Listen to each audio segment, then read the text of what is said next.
this may be a controversial topic, but it may be time for Florida to drop the orange as its mascot. Oranges and citrus is extremely good for you. You know, there's so many vitamins in that. I mean, you're getting the fiber, the sugars, that's natural. But when it's been coated in chemicals, that fruit, its entire development, you really have to question what else is in here now. Ladies and gentlemen, grab your gloves and get your compost ready. Stepping into the ring is the perennial powerhouse, the sultan of soil, the beast of the beds, where permaculture reigns, food grows wild, community roots run deep, and yes, the garden punts hit hard. Freedom starts in the soil. This is the Guerrilla Gardening Show. Welcome back to the Guerrilla Gardening Show. I am Mike with Mike's in the Garden, here with Sam from Central Florida Abundance. What's happening, Sam? What's going on, Mike? What's going on, y'all? It's good out here. It's still sunny, surprisingly. I think we're making our way into summer. Finally, the winter that seemed like it would never end is finally starting to end, at least for us down here in Florida. I know some of them northern states are still getting some chilly days. But down here, it's warming up. We have gotten a little bit of rain. People are getting back out in the garden, and it's been awesome to see what people are trying to incorporate for this new year. Yeah, the winter's gone, and then the next day it's full blown summer. So Yeah, 90 we have degrees. we had that hours of spring, and now we're back up in it. But today, Sam, I'm going to showcase some of my Florida citrus trees. So your Hmm. your typical native sour orange, sour lemon, whatever they Oh, happen to you got be. some wild citrus. I done do, yeah. So I guess we'll bring it up here. And I'm kind of fascinated by the wild citrus. I think it has a lot of uh, you know, potential that has been untapped. And not necessarily for the fruit that it makes. I mean, I will say that I've had some wild seed grown lemons and grapefruit that were very good. okay. That seems to be one that does, fairly well, get something decent from seed. But yeah, if you're getting those sour oranges, it's hard to figure out what to do with them. I think if you add enough sugar, you could probably make, some jam or something. But for grafting, I think they have a lot of potential. So this is I mean, and this is why I think they have so much potential is they're some of like the healthiest citrus trees you'll ever see down here anyways. Guess I hand around to see where we're at, but this is probably 3 going on 4 years old. And is this a seed that you planted? This one I purchased from someone told me it was I don't know, a Tangelo or an orange, and I don't think either of those, but um, it's done well in this large pot for me. And Is this one of the ones that was in your front yard?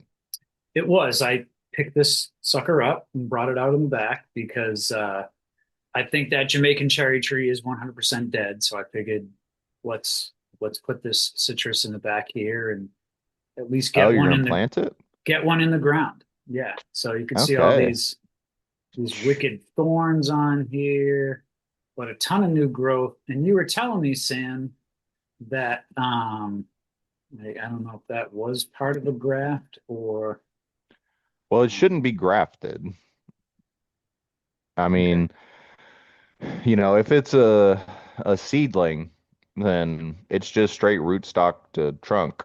Now, Well, I didn't know I if mean, you someone tried to turn it into an orange or Tangelo or whatever, but it and that's definitely possible. has all the appearance of a Florida citrus. So, So if that was the case, what I would assume, what we're looking at right here would be like the old graft, and these shoots, maybe one of these shoots out to the left here is the original tree, uh, and then this main shoot that has taken over. is the rootstock, which a lot of our grafted citrus, yeah, it's gonna have a sour orange or sour lemon rootstock, um, which is like the seedling citrus. That's pretty much what you're gonna get if you start from seed. Yeah, it looks But like it's been through some stuff. yeah, and you were telling me that uh I think I did that pan around the yard to show you that like nothing else is existing right now, but these citrus trees are kicking ass. And you were saying that when the cold came in, it basically wiped out all the pests that typically destroy the citrus trees. And so they've been able to Yeah, get this head start because they haven't had to worry about, these pests taking over. yeah, the leaf miners are a huge problem with like garden citrus. We don't, and they're not usually something that kills the plant. They just leave it looking ugly, and it does stress it out because it causes it to defoliate. We don't really have as much problems with canker or greening when we're just planting, a few citrus in our garden. Uh, but the leaf miners are just always a nightmare on most of the citrus varieties. But since the freeze, I've seen lots of citrus trees with no signs of, leaf miner activity, even with all this new growth. But that's typically where the leaf miners are going to target that new growth. And they're really difficult to get rid of because they live inside the leaf as little larvae, so you can't wash them off. And then once they uh, grow up, they just exit the leaf and fly away, and they're so small you never see them. Hmm. If you're lucky, you can rinse off the eggs because the adults will come lay eggs on the leaves for the next generation. And so that's kind of the only stage you can kill them at. Um, so that's one of the things when I'm doing citrus. I will use I use spinosad, which is an organic insecticide, and I mean organic, inorganic insecticide. Some are worse.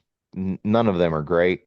But in uh, precision applications, just for, specific instances, not as something you do all the time, they can be useful and not too damaging to the rest of the environment. So leaf miners are one of the things that I do break out the chemicals for, and so it has been very nice this spring to see all this citrus blooming without it. Because, like you said, if it can get a head start, that's Hmm. really sometimes that's all it needs. Just get that new growth mature before it gets attacked.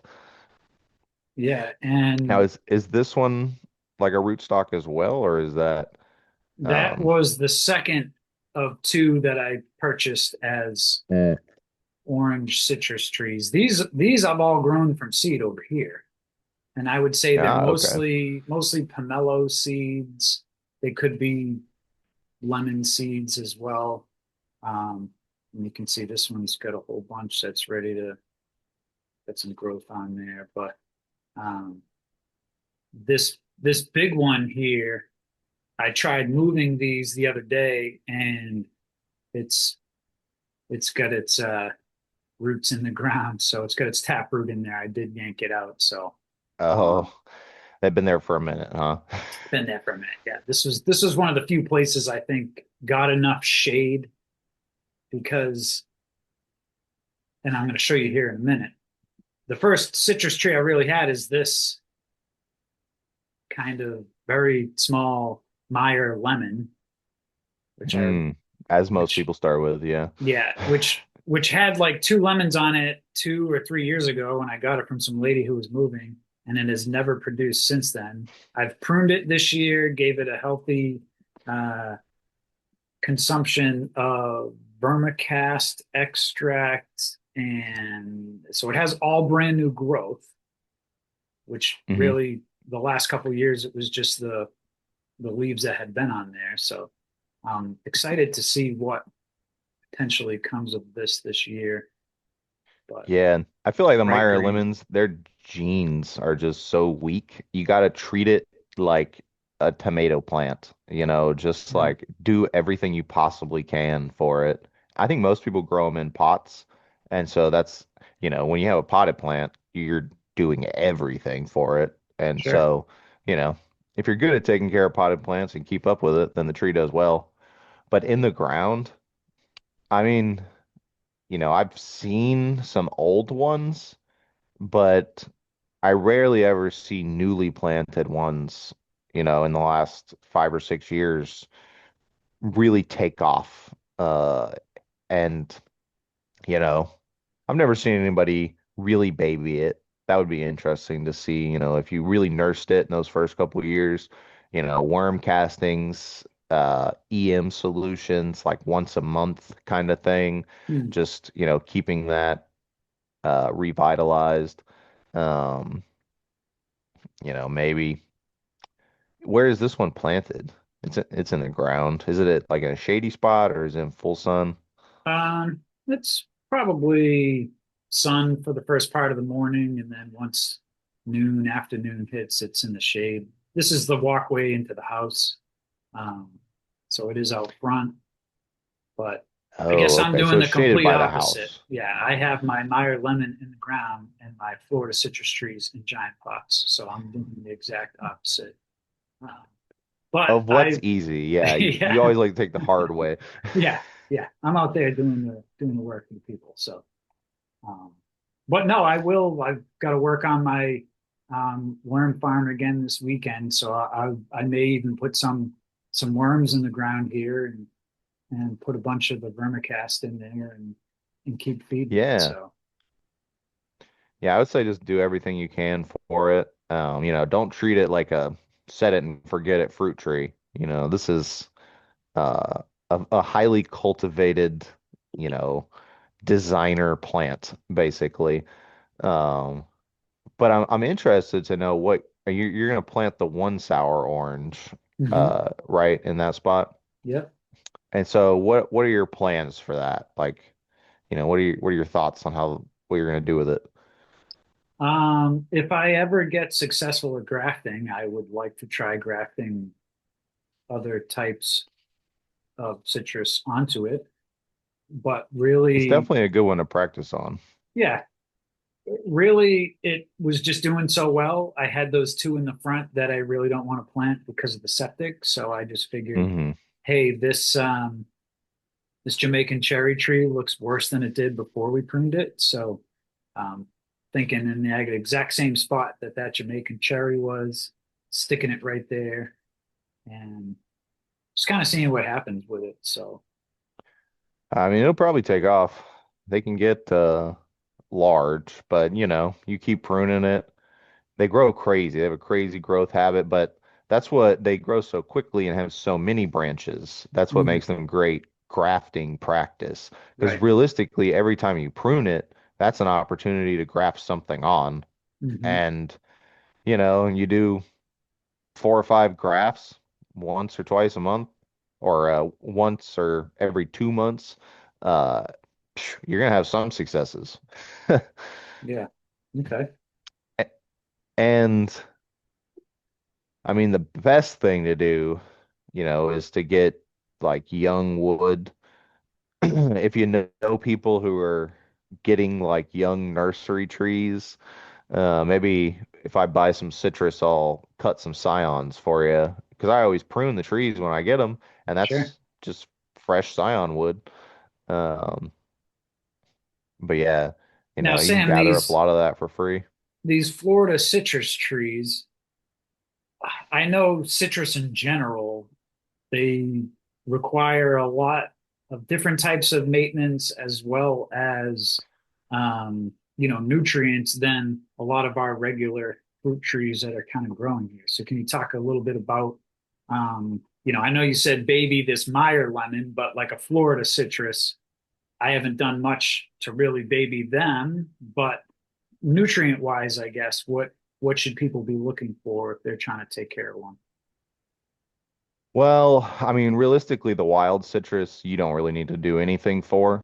They love our poor sandy soils. They're kind of a weedy species.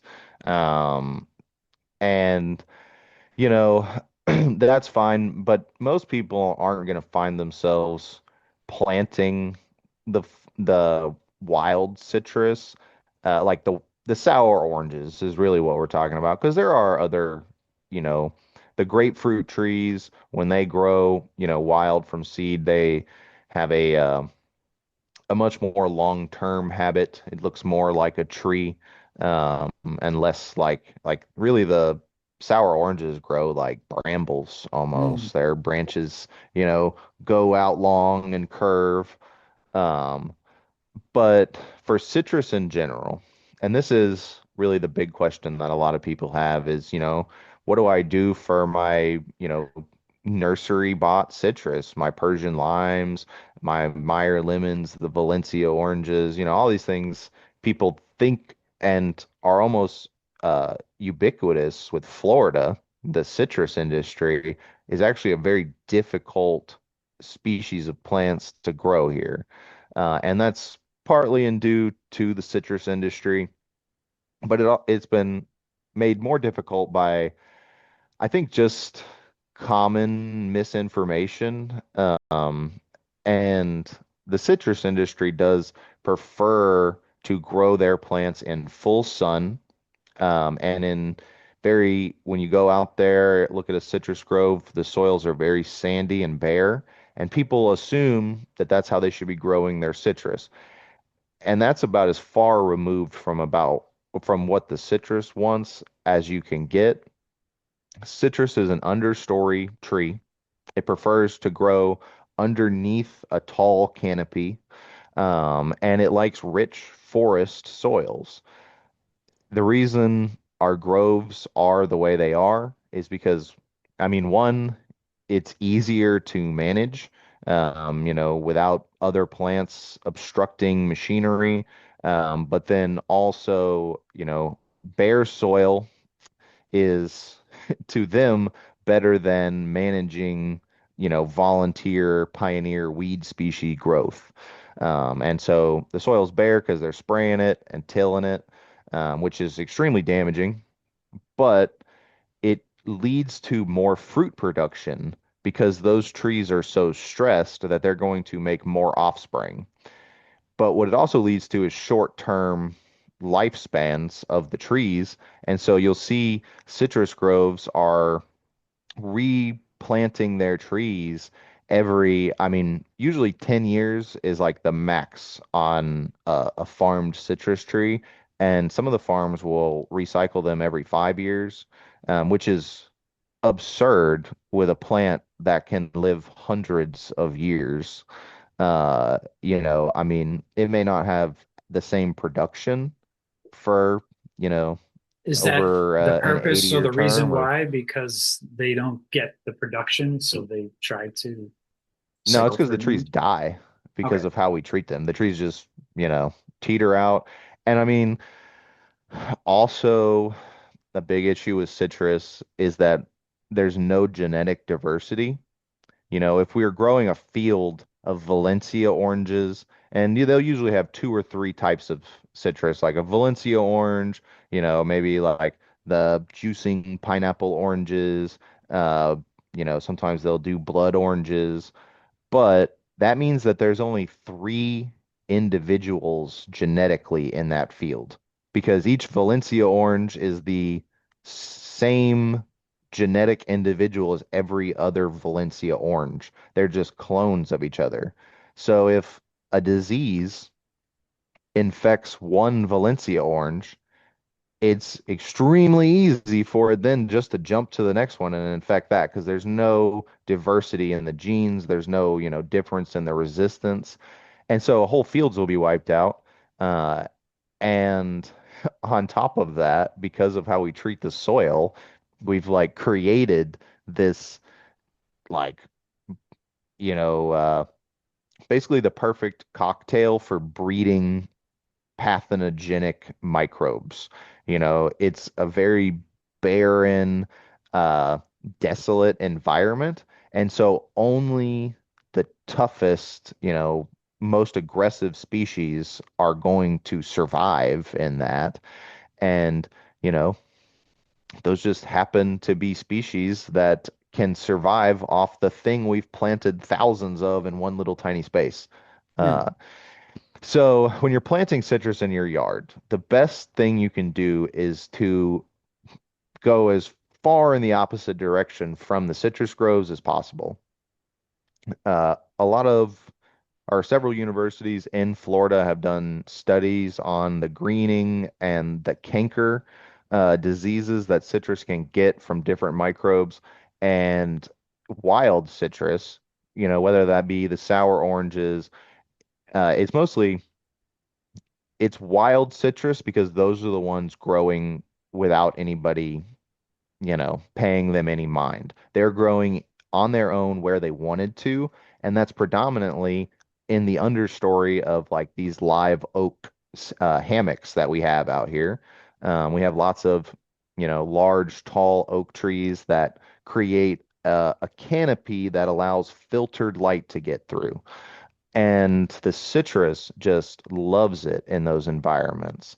The soils are a lot with like what they're used to. They're rich in organic matter, like on, a decomposing layer on top of the soil from all those trees, that, forest material. Um, and then, you don't find as much undergrowth, like small herbaceous plants underneath those canopies. So that helps the citrus too by controlling the competition.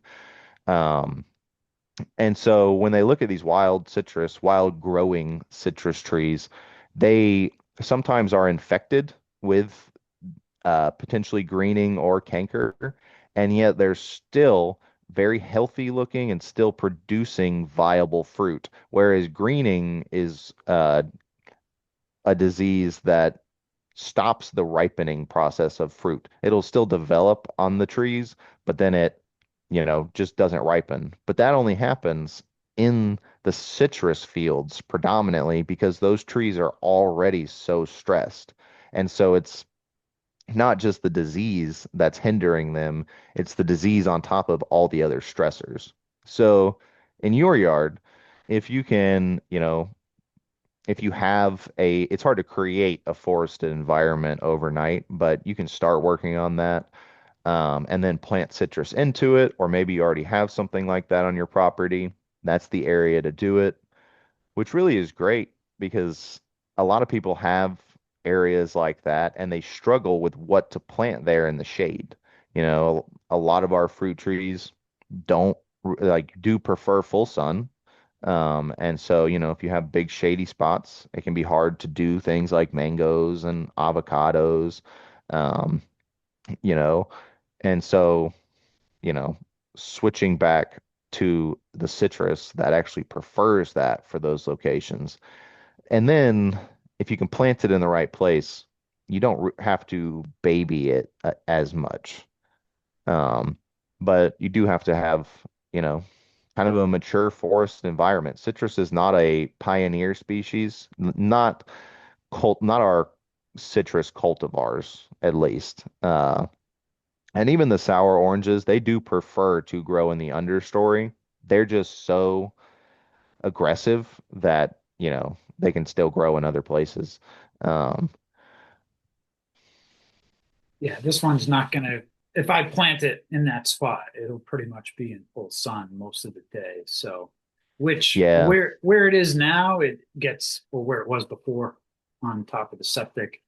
I mean, it pretty much got full sun until 4 or 5 in the afternoon when the sun starts going over the other side of the house. So, you do have that big oak tree in your front yard, though.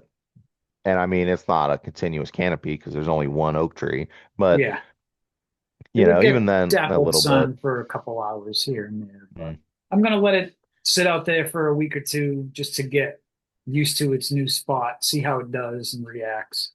And then I guess if I have to move it again, I will. But that's typically what I do. If I'm going to plant something, I'll move that tree into its position, leave it there for a week or two, just get it acclimated to, the new sundial, I guess.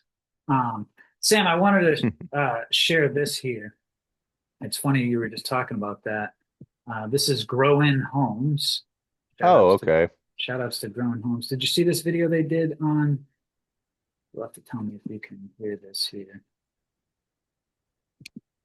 I haven't seen this video, but I have seen a lot of their stuff. They're definitely good people. They do incredible things. I don't hear anything. You don't hear it. Florida damaged orange groves.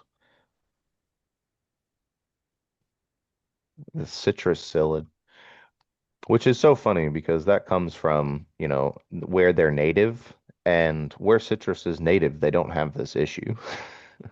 Yeah.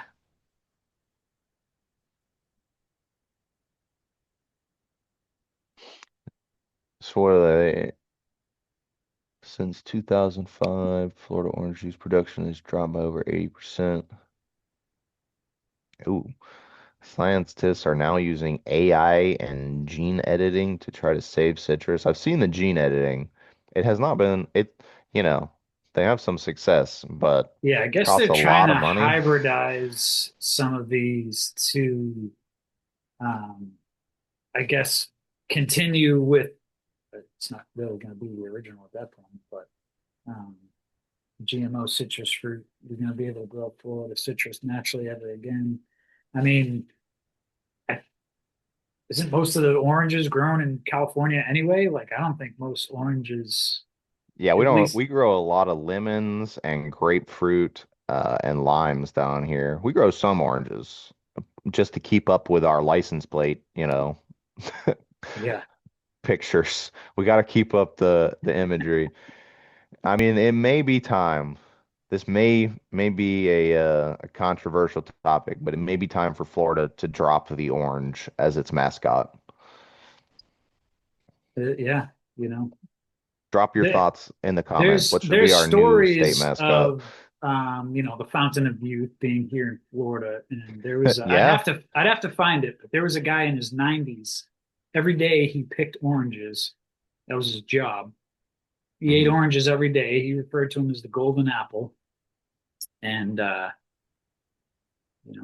he claims that that's what kept him going was his. Now, I think that was a story that came out like in the 70s or 80s, and he was 90 something years old. So we're probably talking different citrus trees.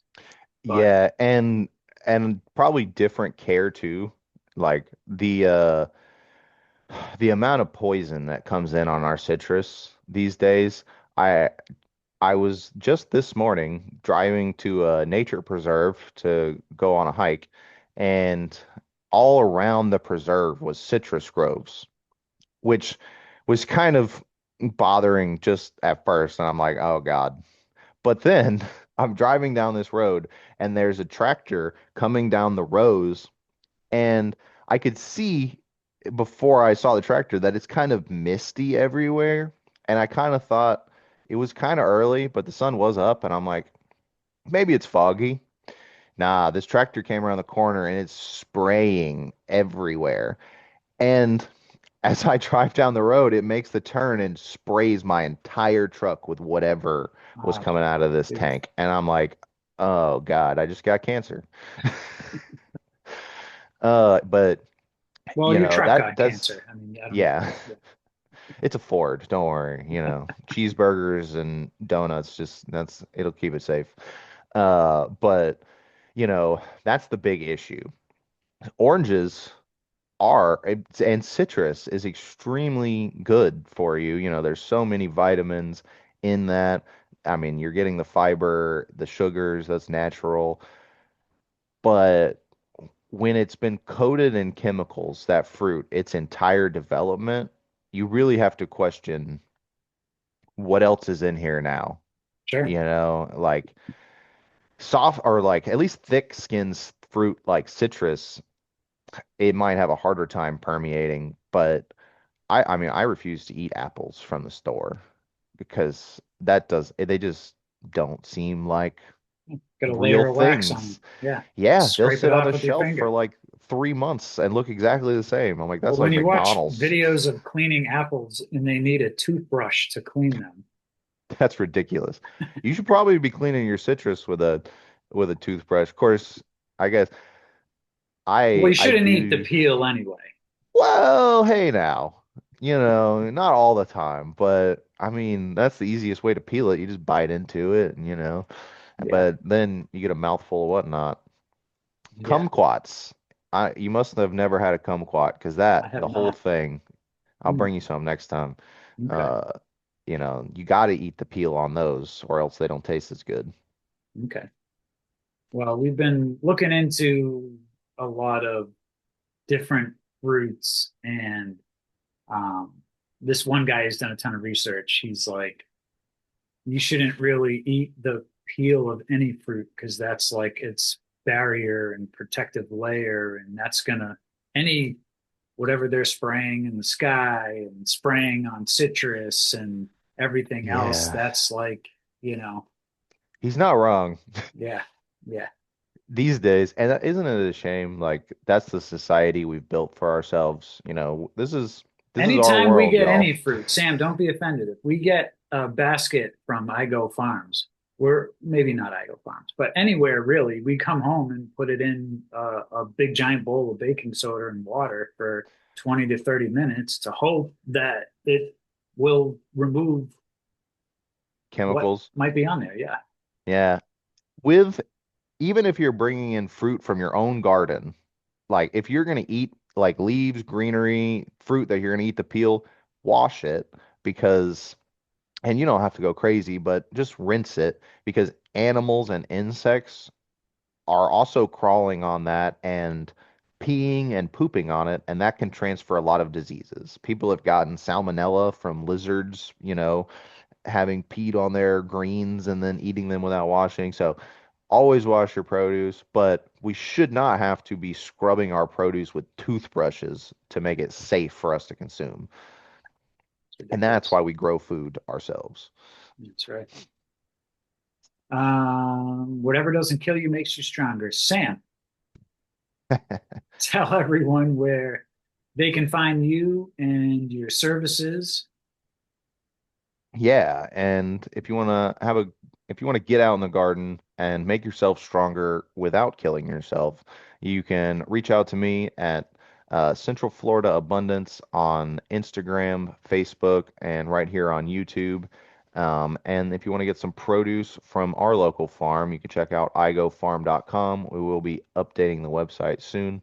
Actually, we should, by the time this episode airs, it should already be updated. But sorry for y'all looking for it right now. We're running a little behind. It's all right. They gotta get in early. You gotta follow Sam in real time on those channels that he just said, as well as Mike's in the garden.